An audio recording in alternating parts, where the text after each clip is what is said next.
So there is a po' boy shop down at the end of the street, and I just started going there weekly. Started getting to know the waitresses' names, starting to get to know the people coming in's names. And I mentioned to one waitress that we were meeting for prayer every single Sunday. There's going to be a while before Sunday morning services happen, but I would love for her to come and pray with us.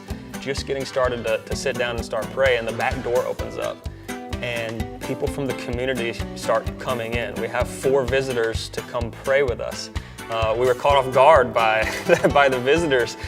4 lost people that day sat in the room and heard the prayers of Christians. And I'll never forget what one of the young girls said when she came up to me after the prayer meeting.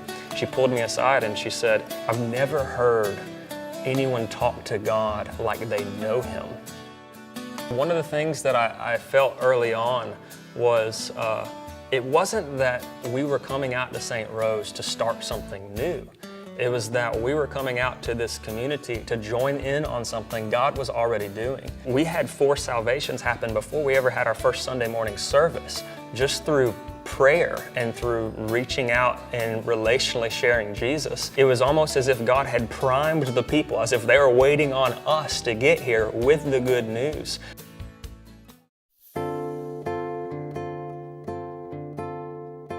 Mark and Kaylee are some of our most recent converts here at the church. And I remember where I was standing, we had actually set up the whole congregation in a circle, and I was preaching from the middle, preaching about Acts and the first Christian church and the community that you find there. But for some reason, God had prompted me, it wasn't really in my notes, to really speak about how this Jesus is just historical, that He really did live and die and rise again, that this is history. We follow a real Jesus who really died for us.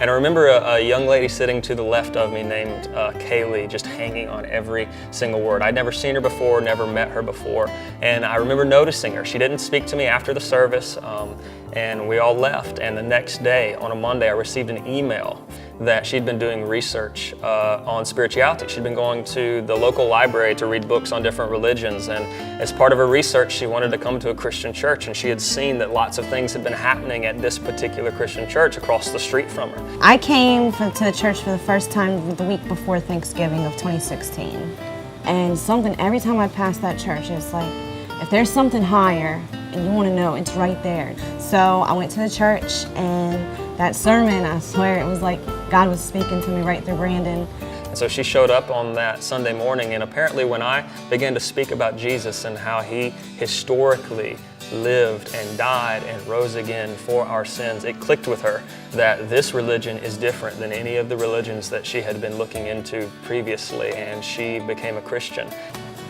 Receiving the message. So that day I went home from church and I picked that Bible up and I just started reading it, and it was just overwhelming. Like, it felt like the right thing. I went home, I told Mark all about it, and he was kind of skeptical about it at first, because I was just at a different religion, and now I'm on this religion. It's like, I'm just hopping, and I guess it was different for him. So we had some conflict about it, but he says, I see that you're going to go on this path with or without me, and I'm going to at least try to come on the path with you. So I decided to give it a chance, and that's when we went to prayer, and instead of being a prayer session, Brandon ended up preaching to us all night. And at the end of the night, he said, "This isn't at all how I planned it. It was supposed to be a prayer night. I ended up preaching." He said, somebody in here must have needed to hear the word. And I looked over at Kaylee and I said, "That was me. He's talking about me. I needed to hear that, and it really hit me deep, hit me hard. And like she said, I went in there to, looking to save my relationship, and I walked out with a new relationship with God, someone totally different. We had, having 2 kids together and living together already, it was definitely something that we'd want to get married one day. And I guess starting to go to church, it just felt like, that sin, we needed to do something about it. We needed to take care of it.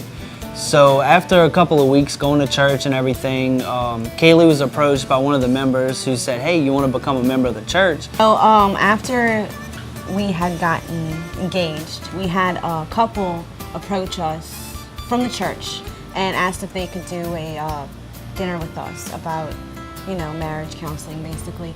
So we went to dinner with them, and they told us that we should honor God and be celibate during our engagement. And I didn't realize the weirdest thing happened that day before I went to lunch. I was speaking with a friend of mine, and she was telling me about being celibate, and I just thought it was crazy, We've been together for so long, with children together. How could I possibly just turn around and be obedient, And so I told him, I prayed. I was at lunch, and I prayed, and I told God, I said, if this is something you want me to do, then show me.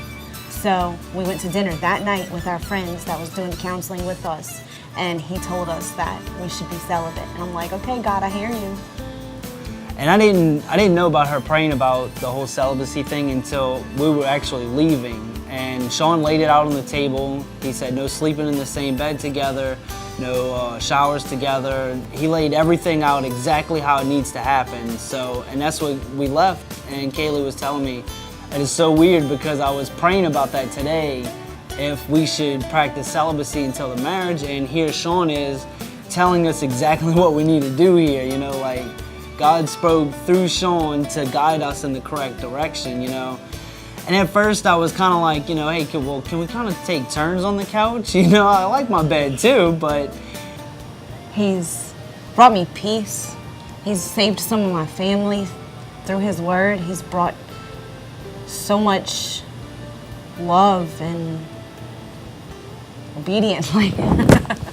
It's just crazy. It's not just marriage. It's a united covenant that is really special. It's a special bond between myself, my wife, and God. It's not just a